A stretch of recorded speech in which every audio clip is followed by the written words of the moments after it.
Hi everyone, we're ROMbi, and today we're reviewing Annabelle Sanctus. I think that's her last name. From the Revenge Batch 1. She's a return character from very first batch. Something like that. First or second batch. She's Yeah. from way long ago. Yeah. But then her ranking is really good. She is the second best character in the batch.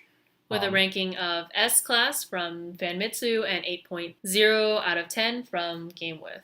So she is a warrior, and here is her art. Mm-hmm. So she is a balance type.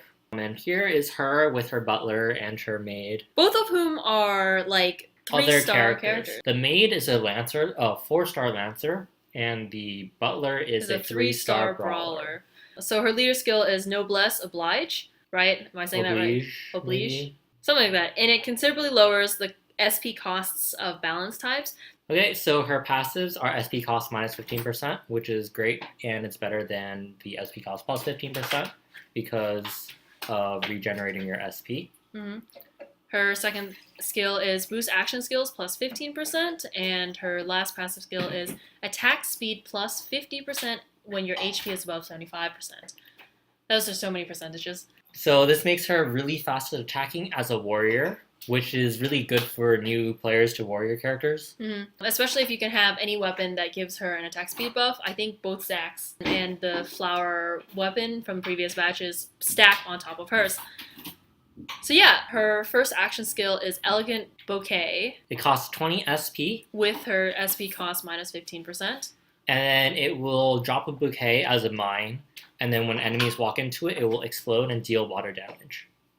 It also gives you a buff of action skill plus 50% damage for a certain amount of time, but of course the buff only lasts for one action skill. The second action skill is Excellent Anna-Beam, which is really cute. Like, how often do you get an action skill named after your character? It costs 38 SP with the SP cost minus 15%, and it's a beam. Yes.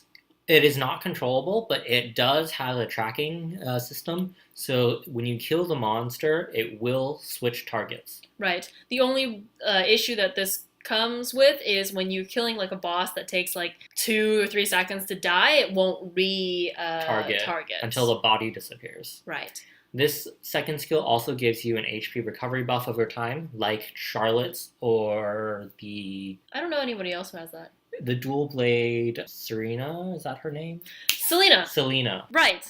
We did a review on her. I forgot about her. I haven't used her in a while, so that's hard to say. But yeah, so let's test her out. I also really like the fact that she has 2 people in her background in comparison. Like, that's just cute.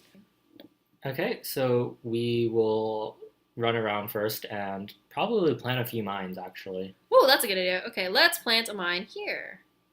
So you can see her mine looks like a bouquet. Ooh-ah! And there's the damage. It does a lot of damage, and warriors just in general have a lot of damage. So if I stay around the mine and someone touches it, I'm hoping someone touches it, see 4,000 something damage, which I didn't see. But of course that is also with her action skill buff, because we did do the mine 2 times in a row.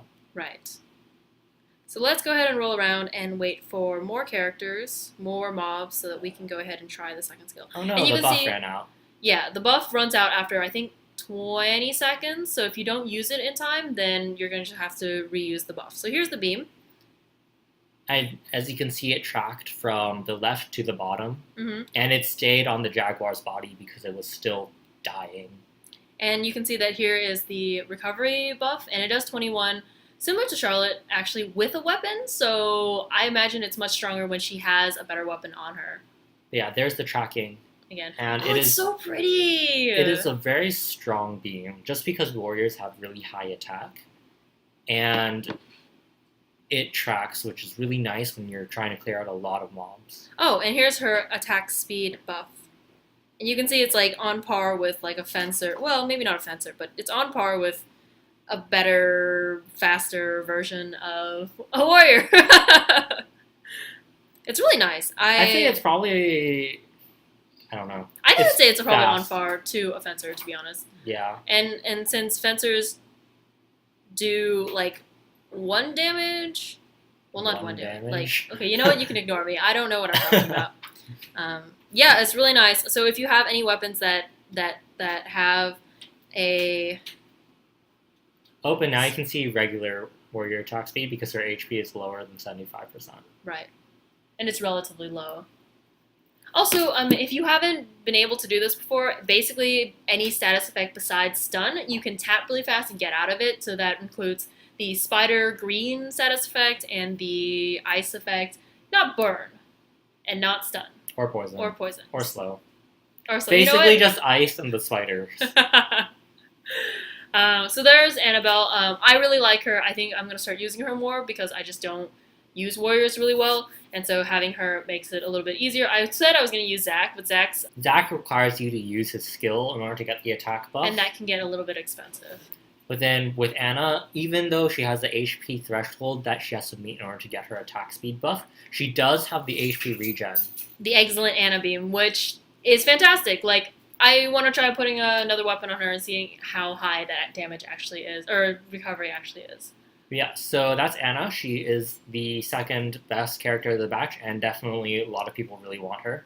Definitely worth rolling for if you're trying to roll for the revenge batch. So I definitely recommend her if you have the opportunity. Thanks for watching. Bye!